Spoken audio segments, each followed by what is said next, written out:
More than 125,000 years ago, your ancestors discovered fire. With it came a source of heat, warmth, and light. Unfortunately, for 1 in 3 people living today, very little has changed. This is energy poverty. Really let this sink in. 1/3 of the world's population lives like this.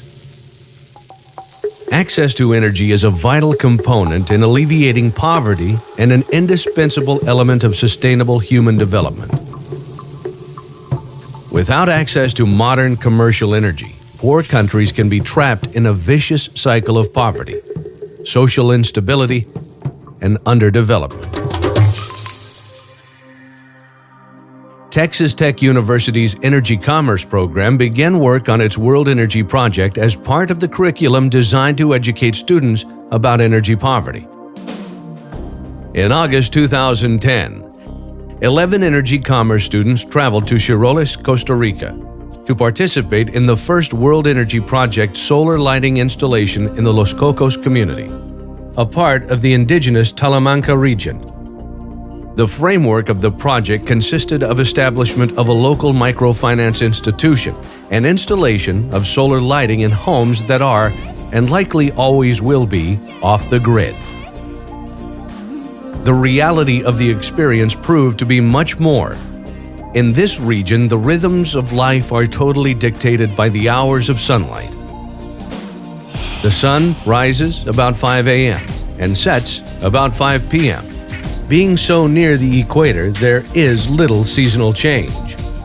The sole modes of illumination are candles and rudimentary homemade kerosene lamps, making any evening's activities such as studying or even outdoor movement very difficult. The Talamanca indigenous region is located in southeastern Costa Rica on the Panamanian border. It is the Costa Rican equivalent of a North American Indian reservation without the amenities. Members of the tribes, the Bribri and Cabakar, have been allotted family plots of jungle where they make their homes and exist through subsistence agriculture selling bananas, plantains, and cacao. One main dirt road runs through the region. Those fortunate enough to have been allotted land contiguous to the road are tied to the grid, and therefore the local school and the pulperias or small stores line the roadway. One of the unexpected lessons the students received was in the area of logistics of transportation and product distribution, areas American consumers take for granted. There is no diesel readily available at the pump in this area. Rather, large plastic containers are gathered on the bus, driven to the river, taken to the other side by canoe, taken 15 miles by taxi to the nearest diesel station, and returned by the same route. An obviously costly procedure, it enforced in the students the compounding hardships of poverty.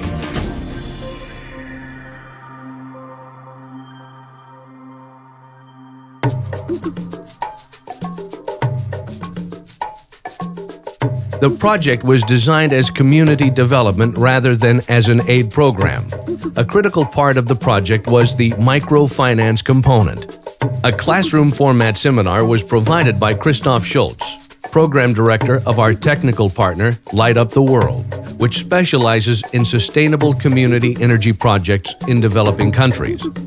Texas Tech Energy Commerce provided funding to create a sustainable microfinance institution, which provides the means for the indigenous peoples to purchase their solar lighting systems on affordable terms.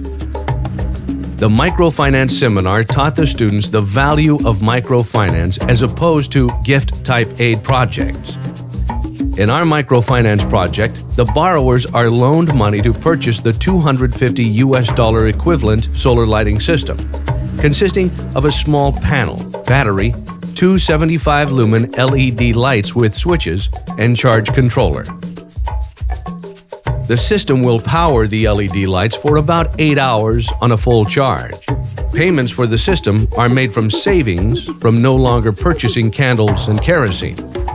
A typical example of the savings is a prior cost of candles or kerosene of about $30 a month equivalent, and now the payments on the system are $20 a month equivalent. Also, within about 16 to 18 months, the clients will own the system. The life expectancy of the system is 15 to 20 years with battery replacement every 3 to 4 years. The payments received are recycled into further available funds for new clients to acquire lighting and eventually for existing clients to expand their systems. Students were provided the opportunity to work hand-in-hand with our local NGO, non-governmental organization, ACEM, at a couple of levels. First, the students interacted with the head of the ACEM's Los Cocos project, Isolina, a remarkable woman who shared with the students their second unexpected lesson. The success of a community development project, unlike disaster relief aid, is rooted in sustainability, as we might say, service after the sale. Maintenance of the systems is provided by members of the community trained by ACEM, thereby providing local employment opportunities as an additional benefit of the lighting project. Again, students were surprised to learn of the logistical difficulties which do not exist in developed countries. While much of this work would be done electronically or by mail in a developed country, no such services exist in most developing countries, and certainly not in Los Cocos. Isolina shared that in order to collect loan payments, she has set times and places where borrowers will meet her each month to make their payments. The locations are made as convenient as possible, yet many must walk several miles to the meeting place. This time is also utilized to determine needs anyone may have for batteries or repairs to the systems. In order to reach an installation site, every morning they traveled by bus from the finca to the river, which was crossed via motorized canoe. From there, a local bus provided transportation approximately 25 miles to the literal end of the road. From there, walks varying from 5 to 45 minutes enabled students to reach the installation site. In all, it could take up to 2 hours just to reach an installation. The steps were retraced at the end of each day. Due to difficult logistics, only 20 of the systems funded by the project were installed by the students. The remaining 30 systems, funded by Texas Tech Energy Commerce, have been installed by Isolina's staff. Did the World Energy Project end poverty in Costa Rica? No. In the Talamanca region? No. In Los Cocos? No. In anyone's life? No. Did we change anyone's life? No. But it did provide an opportunity for many people, and not just the indigenous peoples of Costa Rica, to change their own lives. And, after all, isn't that the purpose of education? It is our belief that no university education is complete without the opportunity to study abroad. Recognizing that all students are not financially capable of experiencing such an adventure, we opted to make the first World Energy Project available to students through scholarships and hope to continue this format in the future. Thanks to generous energy industry donors, private donations, and proceeds from the student-led Adopt a Panel project, all students were provided the opportunity to participate on a 90% scholarship basis. If you would like to assist with future World Energy projects, contact Terry McInturf at Texas Tech University Energy Commerce.